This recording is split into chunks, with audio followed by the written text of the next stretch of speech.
Football ইতিহাসের সবচেয়ে বিতর্কিত, সবচেয়ে রাজনৈতিক এবং সবচেয়ে প্রতিশোধের ম্যাচটি কি আবারও ফিরে আসছে? হ্যাঁ, আবারও বিশ্বকাপের সেমিফাইনালে মুখোমুখি দুই চিরপ্রতিদ্বন্দ্বী আর্জেন্টিনা এবং ইংল্যান্ড।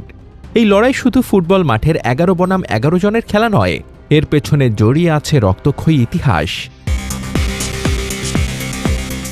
১৯৮২ সালের ফকল্যান্ড দ্বীপ নিয়ে দুই দেশের রাজনৈতিক বৈরিতা আজও মেটেনি। আর ঠিক তার ৪ বছর পর ১৯৮৬-র কোয়ার্টার ফাইনালে দিয়েগো ম্যারাডোনা ফুটবল দিয়ে নয়, যেন হাত দিয়ে এক ফোঁটা প্রতিশোধ নিয়েছিলেন ব্রিটিশদের অহংকারের ওপর, যাকে দুনিয়া চেনে হ্যান্ড অফ গড নামে। কিন্তু সময় বদলেছে, এবার ম্যারাডোনা নেই। আর্জেন্টিনার আকাশী সাদা শিবিরের সেনাপতি এখন লিওনেল মেসি। ক্যারিয়ারের শেষ লগ্নে এসে মেসির সামনে আবার সেই পুরনো শত্রু।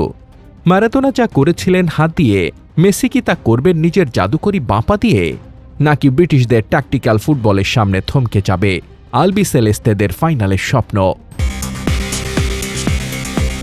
কাগজে কলমে কিংবা মুখোমুখি লড়াইয়ের ইতিহাসে তাকালে কিন্তু আর্জেন্টিনার সমর্থকদের কপালে চিন্তার ভাঁজ পড়বে, কারণ হেড টু হেড রেকর্ডে ইংল্যান্ডের পাল্লাটাই কিন্তু ঐতিহাসিকভাবে বেশি ভারী। ব্রিটিশদের গতি, ফিজিক্যাল ফুটবল আর কাউন্টার অ্যাটাক যে কোনো মুহূর্তে গুড়িয়ে দিতে পারে আর্জেন্টিনার রক্ষণভাগ। একদিকে ইতিহাসের প্রতিশোধ আর মেসির শেষ বিশ্বকাপের রূপকথা রক্ষার লড়াই, অন্যদিকে ব্রিটিশদের ফুটবলকে হোমে ফিরিয়ে নেওয়ার গর্জন। সব মিলিয়ে কে যাচ্ছে ফাইনালে? মেসির ম্যাজিক নাকি ইংল্যান্ডের থ্রি লায়ন্সদের গর্জন? ইতিহাসের পাতায় কার নাম লেখা হতে যাচ্ছে? আপনার কি মনে হয়, ম্যারাডোনার মতোই কি হাসবে আর্জেন্টিনা, নাকি ইংল্যান্ড এবার হিসাব চুকিয়ে দেবে? জলদি কমেন্ট করে জানিয়ে দিন আপনার প্রেডিকশন।